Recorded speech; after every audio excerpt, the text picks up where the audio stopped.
আসসালামু আলাইকুম রহমতুল্লাহি ওয়া বারাকাতুহ। এই জন্য সমস্ত নবীরা যে দাওয়াতটা দিতেন, দাওয়াতটা ছিল ইয়া আইয়ুহান নাস কুলু লা ইলাহা ইল্লাল্লাহ, লা ইলাহা ইল্লাল্লাহ বলতেন, ইলাহের দাওয়াত দিতেন, উলুহিয়াতের।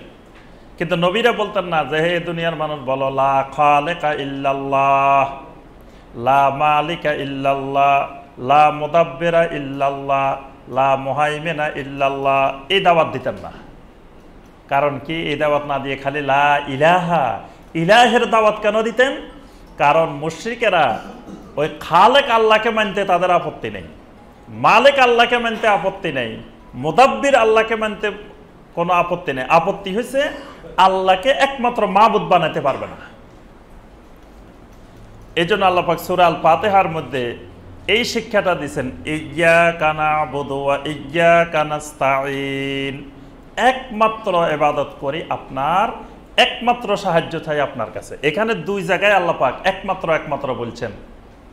মুশরিকদের আপত্তিটা ছিল এই একমাত্রের মধ্যে, যে আল্লাহকে মানতে রাজি আছি কিন্তু আল্লাহকে একমাত্র মানবো কেন? এজন্য তারা নবী সাল্লাল্লাহু আলাইহি ওয়াসাল্লামের কাছে প্রস্তাব নিয়ে আসছিল যে আমরা সবাই মিলে একসাথে আপনার নেতৃত্বে আল্লাহর ইবাদত করব। আবার আপনার নেতৃত্বে আমরা সবাই মিলে মূর্তি পূজাও করব। মানে আমাদের যখন অনুষ্ঠান হবে আপনি সেখানে সভাপতিত্ব করবেন, আপনার নেতৃত্বে করব। আবার আপনাদের যখন নামাজ হবে, ইবাদত হবে, আমরাও সবাই যে নামাজ পড়ব। তাহলে সমাজের মধ্যে আমরা মিলেমিশে গেলাম, আর আমাদের মধ্যে কোনো বিভেদ নাই।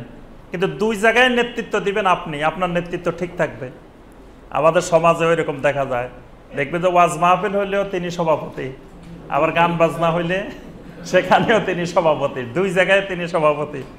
আল্লাহ রসুল সাল্লাল্লাহু আলাইহি ওয়াসাল্লামের কাছে এই প্রস্তাব আসছে, তখন আল্লাহ পাক নবী সাল্লাল্লাহু আলাইহি ওয়াসাল্লামকে জবাবটা শিখিয়ে দিয়েছেন, কুল ইয়া আইয়ুহাল কাফিরুন, আপনি বলেন এই প্রস্তাব যারা নিয়ে আসে, এই প্রস্তাব যারা সমর্থন করে সবাই কাফের। প্রথম ফতোয়াটাই হলো কুল ইয়া আইয়ুহাল কাফিরুন, কারণ তোমরা ইবাদত যাদের করো আমরা তাদের ইবাদত করি না, কারণ আমাদের মাবুদ একজন, আর তোমাদের মাবুদ আল্লাহও আছে, আরো অসংখ্য মাবুদ আছে। সুতরাং তোমরা করতে পারো, তোমরা আল্লাহর ইবাদত করতে কোনো অসুবিধা নেই, কিন্তু আমরা তো আল্লাহ ছাড়া আর কাউকে মাবুদ মানি না।